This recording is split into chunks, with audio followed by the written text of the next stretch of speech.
അപ്പൊസ്തലനായ പൗലോസ് കൊരിന്ത്യർക്കെഴുതിയ 1-ാം ലേഖനം അധ്യായം 6. നിങ്ങളിൽ ഒരുത്തന് മറ്റൊരുത്തനോട് ഒരു കാര്യം ഉണ്ടെങ്കിൽ വിശുദ്ധന്മാരുടെ മുമ്പാകെ അല്ല, അഭക്തന്മാരുടെ മുമ്പിൽ വ്യവഹാരത്തിന് പോകുവാൻ തുനിയുന്നുവോ? വിശുദ്ധന്മാർ ലോകത്തെ വിധിക്കുമെന്ന് അറിയുന്നില്ലയോ?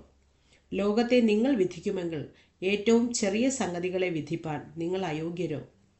നാം ദൂതന്മാരെ വിധിക്കുമെന്ന് നിങ്ങൾ അറിയുന്നില്ലയോ? ഐഹിക കാര്യങ്ങളെ എത്ര അധികം! എന്നാൽ നിങ്ങൾക്ക് ഐഹിക കാര്യങ്ങളെക്കുറിച്ച് വ്യവഹാരം ഉണ്ടെങ്കിൽ വിധിപ്പാൻ സഭ ഗണ്യമാക്കാത്തവരെ ഇരുത്തുന്നുവോ? നിങ്ങൾക്ക് ലജ്ജയ്ക്കായി ഞാൻ ചോദിക്കുന്നു, ഇങ്ങനെ സഹോദരന്മാർക്ക് മധ്യേ കാര്യം തീർപ്പാൻ പ്രാപ്തിയുള്ള ഒരു ജ്ഞാനിയും നിങ്ങളുടെ ഇടയിൽ ഇല്ലയോ? അല്ല, സഹോദരൻ സഹോദരനോട് വ്യവഹരിക്കുന്നു, അതും അവിശ്വാസികളുടെ മുമ്പിൽ തന്നെ. നിങ്ങൾക്ക് തമ്മിൽ വ്യവഹാരമുണ്ടാകുന്നത് തന്നെ കേവലം പോരായ്മയാകുന്നു. അതിനു പകരം നിങ്ങൾ അന്യായം സഹിച്ചു കൊള്ളാത്തത് എന്ത്? നഷ്ടം ഏറ്റുകൊള്ളാത്തത് എന്ത്? അല്ല, നിങ്ങൾ അന്യായം ചെയ്യുകയും നഷ്ടം വരുത്തുകയും ചെയ്യുന്നു, അതും സഹോദരന്മാർക്ക് തന്നെ. അന്യായം ചെയ്യുന്നവർ ദൈവരാജ്യം അവകാശമാക്കുകയില്ല എന്നറിയുന്നില്ലയോ? നിങ്ങളെ തന്നെ വഞ്ചിക്കാതിരിപ്പിൻ. ദുർനടപ്പുകാർ, വിഗ്രഹാരാധികൾ, വ്യഭിചാരികൾ, സ്വയഭോഗികൾ, പുരുഷകാമികൾ, കള്ളന്മാർ, അത്യാഗ്രഹികൾ, മദ്യപന്മാർ, വാവിഷ്ഠാണക്കാർ, പിടിച്ചുപറിക്കാർ എന്നിവർ ദൈവരാജ്യം അവകാശമാക്കുകയില്ല. നിങ്ങളും ചിലർ ഈ വകക്കാരായിരുന്നു.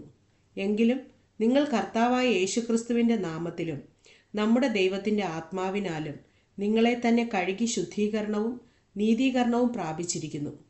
സകലത്തിനും എനിക്ക് കർത്തവ്യമുണ്ട്, എങ്കിലും സകലവും പ്രയോജനമുള്ളതല്ല.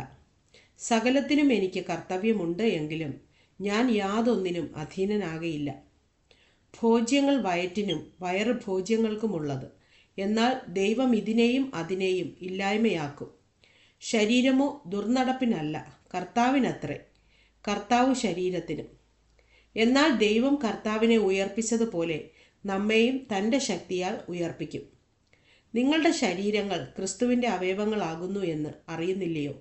ക്രിസ്തുവിൻ്റെ അവയവങ്ങളെ ഞാനെടുത്ത് വേശ്യയുടെ അവയവങ്ങൾ ആക്കാമോ? ഒരു നാളും അരുത്. വേശ്യയോട് പറ്റിച്ചേരുന്നവൻ അവളുമായി ഏക ശരീരമാകുന്നു എന്ന് നിങ്ങൾ അറിയുന്നില്ലയോ? ഇരുവരും ഒരു ദേഹമായി തീരും എന്നുണ്ടല്ലോ. കർത്താവിനോട് പറ്റിച്ചേരുന്നവനോ അവനുമായി ഏക ആത്മാവാകുന്നു. ദുർനടപ്പ് വിട്ട് ഓടുവിൻ. മനുഷ്യൻ ചെയ്യുന്ന ഏതു പാപവും ശരീരത്തിന് പുറത്താകുന്നു. ദുർനടപ്പുകാരനോ സ്വന്തം ശരീരത്തിന് വിരോധമായി പാപം ചെയ്യുന്നു. ദൈവത്തിൻ്റെ ദാനമായി നിങ്ങളിലിരിക്കുന്ന പരിശുദ്ധാത്മാവിൻ്റെ മന്ദിരമാകുന്നു നിങ്ങളുടെ ശരീരം എന്നും നിങ്ങളെ വിലയ്ക്ക് വാങ്ങിയിരിക്കയാൽ നിങ്ങൾ താന്താങ്ങൾക്കുള്ളവരല്ല എന്നും അറിയുന്നില്ലയോ? ആകയാൽ നിങ്ങളുടെ ശരീരം കൊണ്ട് ദൈവത്തെ മഹത്വപ്പെടുത്തുവിൻ.